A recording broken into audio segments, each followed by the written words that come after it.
আমি ফয়জুল করিম ভাইকে বলতে চাই, আমাদের বাবারা যেই জায়গাটায় কাজ রেখে গিয়েছিলেন মুক্তাঙ্গনের, আসুন হাতে হাত ধরি ময়দানে অবতীর্ণ হই।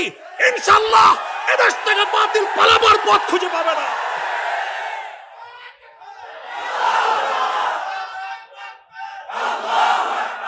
ইনশাআল্লাহ সুম্মা ইনশাআল্লাহ। এগুলো শুধু কথার কথা নয়, শুধুমাত্র মঞ্চ গরম করার বক্তব্য নয়। আমি হৃদয়ের গভীরতা থেকে বলছি, ফয়জুল করিম ভাইয়ের সাথে দীর্ঘ বহুদিন আগে, যখন তিনিও ফয়জুল করিম না আর আমিও মামুনুল হক না, তখন আমরা দুইজন পল্টনের ওই সোহাগ হোটেলে বসে ফালুদা খাইছি। উনি আমাকে আপ্যায়ন করেছেন, বলেছিলেন যে মামুন ভাই আসেন, আমরা ঐক্যবদ্ধ হই এবং দীর্ঘ লং টার্ম পরিকল্পনা নিয়ে আমরা কাজের ময়দানে অগ্রসর হই। আমি সেই কথা স্মরণ করিয়ে, ভাইয়ের স্মরণ আছে কিনা জানি না, আমার স্পষ্ট মনে আছে তিনি আমাকে আপ্যায়ন করিয়েছিলেন জোর করে। তো সেই জায়গাটা থেকে আসুন আমরা হাতে হাত রাখি। দীর্ঘমেয়াদী আমাদের বড়রা ঐক্য গড়েছিলেন। শাইখুল হাদিস এবং চরমনাই পীর সাহেব রহমতুল্লাহ আলাই বাংলাদেশে ইসলামী আন্দোলনের জন্য যে ঐক্যের ভিত তারা তৈরি করেছিলেন, নানা অনভিপ্রেত কারণে, অনাকাঙ্ক্ষিত অনেক কারণে তার মধ্যে অনেক সময় ব্যাঘাত ঘটেছে, কিন্তু কখনোই ইনশাআল্লাহ আমরা এতটা দূরে সরে যাইনি যে আমরা পরস্পর একে অন্যের শত্রুতে পরিণত হব, আলহামদুলিল্লাহ। তবে আমাদের মধ্যে কাঙ্ক্ষিত যে ঐক্য, কাঙ্ক্ষিত যে নৈকট্য, কাঙ্ক্ষিত যে একতা দরকার, সেই একতার মধ্যেও আমরা নেই। রাহমাতুল্লাহ। আলহামদুলিল্লাহি রাব্বিল আলামিন ওয়াসসালাতু ওয়াসসালামু আলা আশরাফিল আমবিয়া ওয়াল মুরসালিন ওয়া আলা আলিহি ওয়া আসহাবিহি ওয়া মান তাবিআহুম ওয়া দাআ বিদাওয়াতিহিম ইলা ইয়াউমিদ্দিন, আম্মা বা'দ। আউযু বিল্লাহি মিনাশ শাইতানির রাজীম। বিসমিল্লাহির রাহমানির রহিম। আলা ইন্না আউলিয়া আল্লাহি লা খাউফুন আলাইহিম ওয়া লা হুম ইয়াহজানুন। সাদাকাল্লাহুল আযীম। ইসলামী যুব আন্দোলন বাংলাদেশের উদ্যোগে আয়োজিত মরহুম পীর সাহেব চরমনাই হযরত সৈয়দ ফজলুল করিম রহমতুল্লাহ আলাই ও শাইখুল ইসলাম আল্লামা শাহ আহমদ শফি রহমতুল্লাহ আলাইহের জীবন ও কর্ম শীর্ষক আলোচনা সভার মহতারাম সভাপতি, উপস্থিত রয়েছেন আজকের এই আলোচনা সভার মধ্যমণি মরহুম পীর সাহেবের জানিশিন বর্তমান পীর সাহেব হযরত সৈয়দ রেজাউল করিম দামাত বারাকাতুহুমুল আলিয়া সহ হযরতের অন্যান্য সন্তান এবং সাহেবজাদাগণ এবং অন্যান্য নেতৃবৃন্দ। দুইজন মহিরুহের আলোচনা।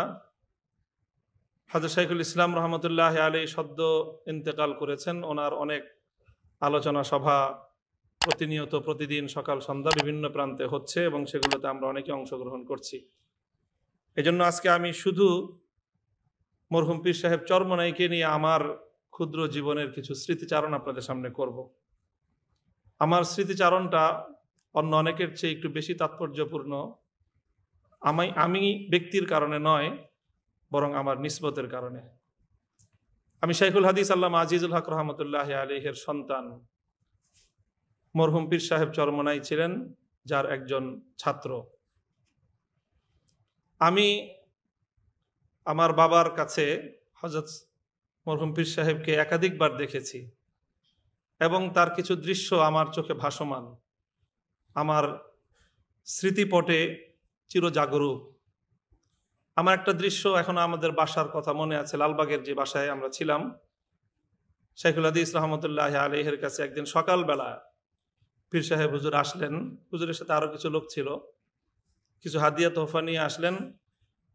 তো আব্বাজানের সামনে যখন তিনি বসলেন, মানে যতটা সময় বসেছিলেন, একজন মুআদ্দাব ছাত্র তার ওস্তাদের সামনে পড়াশোনা চলাকালীন সময়ে যেইভাবে বসে, তিনি জগৎ বিখ্যাত বাংলাদেশের সবচেয়ে পপুলার এবং ব্যাপক ভক্ত এবং মুরিদানের পীর সাহেব, অথচ তিনিও ঠিক ওইভাবেই যতক্ষণ বসেছিলেন ওস্তাদের সামনে সেই আদব এবং তাজিমের সাথেই বসেছিলেন। শায়েখ বারবার বলতেছিলেন যে তোমার কষ্ট হইতেছে, তুমি ভালো করে বসো, কিন্তু মনে হলো যে তিনি ওস্তাদের আজমত তার অন্তরের মধ্যে এভাবেই প্রবিষ্ট ছিল যে তিনি স্বাভাবিকভাবে বসতেই পারলেন না। দ্বিতীয় আরেকটি ঘটনা, ওইটাও আমার চোখে ভাসে। জামিয়া রহমানিয়া আরাবিয়ায় হযরত পীর সাহেব হুজুর একবার গেলেন, রাজনৈতিক একটা কোনো ঐক্যবদ্ধ কর্মসূচির বিষয় ছিল। তো আমাদের 4 তলায় ছিল জামিয়া রহমানিয়া মিলনায়তন। যখন সকলে উঠছেন তো শাইখুল হাদিস সাহেব আগে, পীর সাহেব চরমনাই ঠিক তার পিছনে পিছনে। আমরা তো সব ছাত্ররা সব পিছনে পিছনে দল বেঁধে আছি। তো যখন উভয়ে সামনে গেলেন তো শায়েখ আগে 4 তলায় প্রবেশ করার জন্য, হলরুমে প্রবেশ করার জন্য জুতা খুললেন। আমাদের সকলকে হতবাক করে দিয়ে পীর সাহেব চরমনাই নিজে ওই জুতা তুলে নিলেন হাতে। মুফতি ওমর ফারুক পালনপুরি সাহেব, সন্দীপী সাহেব হুজুর যে বললেন সাইদ আহমদ পালনপুরি রহমতুল্লাহ আলাইহির ঘটনা, আর আমি বললাম মরহুম হযরত পীর সাহেব চরমনাইয়ের ঘটনা আমার নিজের চোখে দেখা। জামিয়া রহমানিয়া আরাবিয়া যখন শুরু করেন হযরত শাইখুল হাদিস রহমতুল্লাহ আলাইহি মোহাম্মদপুরে, সেই শুরুকালীন সময়ে একটা মাহফিল করেছিলেন শায়েখ নিজে 7 মসজিদ চত্বরে, আর সেখানে চরমনাই পীর সাহেব হুজুরকে দাওয়াত দিয়েছিলেন।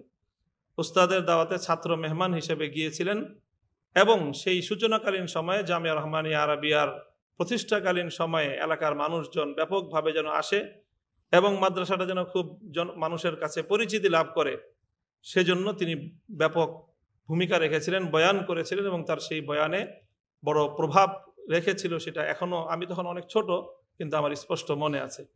অর্থাৎ শাইখুল হাদিস রহমতুল্লাহ আলাইহির সাথে এরকম ঘনিষ্ঠ সম্পর্ক ছিল।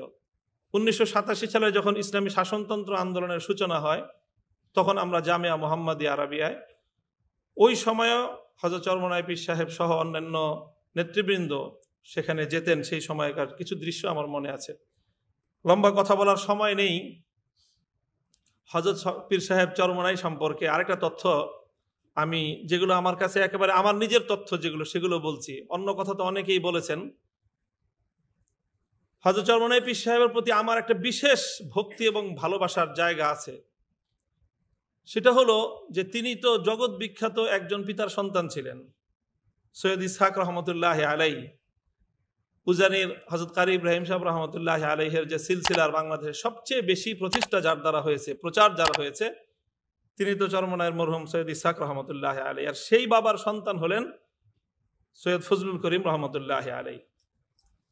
উনাকে সৈয়দ ইসহাক রহমতুল্লাহ আলাইহি খেলাফত দিয়েছেন কিনা এরকম একটা অনাকাঙ্ক্ষিত একটা কথা আছে, অনভিপ্রেত একটা কথা আছে।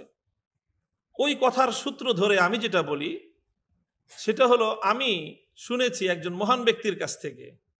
সেই ব্যক্তির পরিচয় হলো তিনি বাংলাদেশের হাদিস শাস্ত্রের মুকুটহীন সম্রাট লালবাগের মুহাদ্দিস সাহেব হুজুর হেদায়েতুল্লাহ রহমতুল্লাহ আলাইহির সাহেবজাদা, আমাদের ওস্তাদে মোহতারাম হযরত হিফজুর রহমান সাহেব, বর্তমানে জামিয়াতুল আবরার রহমানিয়া মাদ্রাসার যিনি প্রিন্সিপাল, হুজুর আমাদের দর্শে ঘটনাটি শুনিয়েছেন। এটা হযরতের কামালের বড় একটা প্রমাণ এবং ঘটনা, একটা ইতিহাসের রেফারেন্স বলছি আমি। তিনি ঘটনা, হুজুর অনেক, যারা হিফজুর রহমান সাহেব হুজুরের দর্শে বসেছেন, হুজুর অনেক হাস্যরস করেন। হাস্যরস করতে করতে একদিন ঘটনা শুনিয়েছিলেন হাফিজ জি হুজুর রহমতুল্লাহ আলাইহির খানকায়ের এবং হুজুরের দরবারের। ঘটনা হলো যে প্রতি রমজানে হাফিজ জি হুজুর রহমতুল্লাহ আলাইহির সেই কামরাঙ্গীর চরে হুজুর এতেকাফে বসতেন। আর হুজুরের যত সালেকিন এবং মুরিদিন সকলেই, খোলাফা সব হুজুরের সাথে ওই রমজানে এতেকাফে বসার চেষ্টা করতেন। তো হিফজুর রহমান সাহেব হুজুর রহমত দামাত বারাকাতুহুম, উনি হাফিজ জি হুজুরের ভাগিনাও, হাফিজ জি হুজুরের কিন্তু ভাগিনা সম্পর্কে, আবার মুহাদ্দিস সাহেব হুজুরের সন্তান। তো হুজুর বলেন যে আমি এবং মুফতি মনসুরুল হক সাহেব হুজুর দামাত বারাকাতুহুম হুজুরের কথা বলেছেন যে আমরা দুইজন তখন রমজানে হুজুরের এতেকাফে বসলাম, আর ওই এতেকাফে শরীক হতেন মরহুম সৈয়দ ফজলুল করিম রহমতুল্লাহ আলাইহি। অর্থাৎ তিনি সৈয়দ ইসহাক রহমতুল্লাহ আলাইহির সন্তান এবং তখন তিনি বাংলাদেশে খুব পরিচিত, সারা বাংলাদেশে ওনার মুরিদান দিয়ে ভরা। ওই সময়ে তিনি নিজের ইসলাহের জন্য হাফিজ হুজুরের খানকায় গিয়ে মেহনত করতেন। তো হুজুর আমাদেরকে শুনিয়েছেন, হিফজুর রহমান সাহেব হুজুর, যে হাফিজ হুজুরের তো মুরিদান ছিল বেশিরভাগ ওলামাদের মধ্যে, আর হযরত পীর সাহেব চরমনাইয়ের মুরিদান তো সব হালকায় ছিল, ব্যাপক মুরিদার সংখ্যা। পীর সাহেব হাফিজ হুজুর আর তার মুরিদ হলো চরমনাই পীর সাহেব, কিন্তু এখানে মুরিদের সংখ্যার দিক থেকে পীর সাহেবের চেয়ে মুরিদ অনেক বেশি। অর্থাৎ হাফিজ হুজুরের মুরিদের চেয়ে তখনই চরমনাই পীর সাহেবের মুরিদের সংখ্যা অনেক বেশি, যার কারণে ওনার কাছে হাদিয়া তোহফা যেত বেশি। চরমনাই পীর সাহেব হুজুরের কাছে ওনার যারা মুরিদিন মুতাআল্লিকিন তারা ব্যাপকভাবে হাদিয়া নিয়ে যেত। হিফজুর রহমান সাহেব হুজুর আমাদেরকে বলছেন, শুনেছেন যে ওনাদের সাথে খুব গভীর এবং অন্তরঙ্গ মুহাব্বতের সম্পর্ক ছিল এবং ওই খানকার মধ্যে শত শত হাজার হাজার হাফিজ হুজুরের মুরিদানরা যেভাবে ফ্লোরে থাকতো, চরমনাইয়ের মরহুম পীর সাহেব সারা দেশব্যাপী আলোচিত একজন শীর্ষ আলেম এবং পীর সাহেব হওয়া সত্ত্বেও হিফজুর রহমান সাহেবদের মতো তখন তারা একেবারে নবীন, মাত্র দাওরা ফারেক হয়েছেন, সেই নবীনদের সাথে ফ্লোরের মধ্যে বিছনা করে থাকতেন। এবং তিনি হযরত হাফিজ হুজুর রহমতুল্লাহ আলাইহির মুজাজ এবং খলিফা। আমি তো মনে করি হাফিজ হুজুর রহমতুল্লাহ আলাইহির খেলাফত প্রাপ্তি মরহুম সৈয়দ ফজলুল করিম রহমতুল্লাহ আলাইহি যদি ওনার বাবার খেলাফত নাও পেয়ে থাকেন সেই বিষয়ে আলোচনার বিষয় না, কিন্তু হাফিজ হুজুর রহমতুল্লাহ আলাইহির খানকায় এসে যে খেলাফত পেয়েছেন এটা ওনার সবচেয়ে বড় কামালের দলিল। ওখানে যে মেহনত করেছেন সবচেয়ে বড় কামালের দলিল। সর্বশেষ যে কথা বলে আমি আমার আলোচনা সমাপ্ত করব, শাইখুল হাদিস রহমতুল্লাহ আলাইহির সাথে মরহুম পীর সাহেবের দীর্ঘ আন্দোলন এবং সংগ্রামের ইতিহাস সমৃদ্ধ ছিল। আজও সেই দৃশ্য আমার চোখে মনে পড়ে, আমার চোখে ভাসে। শাইখুল হাদিস রহমতুল্লাহ আলাইহির জীবনের সর্বশেষ যে আন্দোলনগুলো তিনি করেছেন তার মধ্যে সবচেয়ে বড় কার্যকর আন্দোলন ছিল কওমি সনদের স্বীকৃতির আন্দোলন। এই মুক্তাঙ্গনে 5 দিন পর্যন্ত হযরত শায়েখ সেই সময়ে ওখানে শোয়া। আর হযরত পীর সাহেব চরমনাই তখন জীবনের অন্তিম সময়ে, ওনার রোগ শোক একেবারেই ওনাকে গ্রাস করে নিয়েছে এবং তখন তিনি বিদেশে চিকিৎসার জন্য চলে যাবেন। বিদেশে চিকিৎসার জন্য চলে যাওয়ার আগ মুহূর্তে তিনি ওই হযরত শাইখুল হাদিস রহমতুল্লাহ আলাইহি তখন তিনি মুক্তাঙ্গনে ওস্তাদকে দেখার জন্য তিনি সেখানে চলে আসলেন। অথচ ওখানে দেখেই হযরত পীর সাহেবকে বোঝা যাচ্ছিল যে ওনার শারীরিক যে অবস্থা কোনোভাবেই ওনার পক্ষে কোনো প্রোগ্রামে যাওয়ার মতো অবস্থা ছিল না। তিনি যখন গেলেন, ওয়াল্লাহ শাইখুল হাদিস রহমতুল্লাহ আলাইহি পীর সাহেব চরমনাইকে দেখে ওনার ভিতরে যে এমন এক উদ্দীপনা কাজ করলো, মনে হলো যেন শাইখুল হাদিস তখন 25 বছরের তাগড়া যুবক হয়ে গিয়েছেন। তিনি যে হযরত চরমনাই পীর সাহেবের হাতটা যে ধরছেন আর ছাড়েন নাই, ওই হাত ধরেই মঞ্চে উঠেছেন, ওই হাত ধরেই মঞ্চ থেকে নেমেছেন। ওই হাত ধরা 2 শায়েখের ছবি এখনো পর্যন্ত বাংলাদেশের তৌহিদি জনতার হৃদয়ের মণিকোঠায় সংরক্ষিত আছে। সেদিন শাইখুল হাদিস বলেছিলেন, আমার ডান হাত চলে এসেছে, আমি আর কারো প্রয়োজন নাই, আমি আর কারো রক্তচক্ষুর পরোয়া করব না। হযরত মরহুম চরমনাই পীর সাহেবের সাহেবজাদারা আছেন, বিশেষ করে ফয়জুল করিম ভাই, ওনাকে নিয়ে আর আমাকে নিয়ে এদেশের যুব সমাজ অনেক স্বপ্ন দেখে। আমার বড় ভাই মাহফুজুল হক সাহেব যেরকম আমার মুরব্বী, ফয়জুল করিম সাহেবের বড় ভাই রেজাউল করিম সাহেব অন্যান্য ভাইয়েরা ওনাদের মুরব্বী। আমি ফয়জুল করিম ভাইকে বলতে চাই, আমাদের বাবারা যেই জায়গাটায় কাজ রেখে গিয়েছিলেন মুক্তাঙ্গনের, আসুন হাতে হাত ধরি ময়দানে অবতীর্ণ হই, ইনশাআল্লাহ এদেশ থেকে বাতিল পালাবার পথ খুঁজে পাবে না।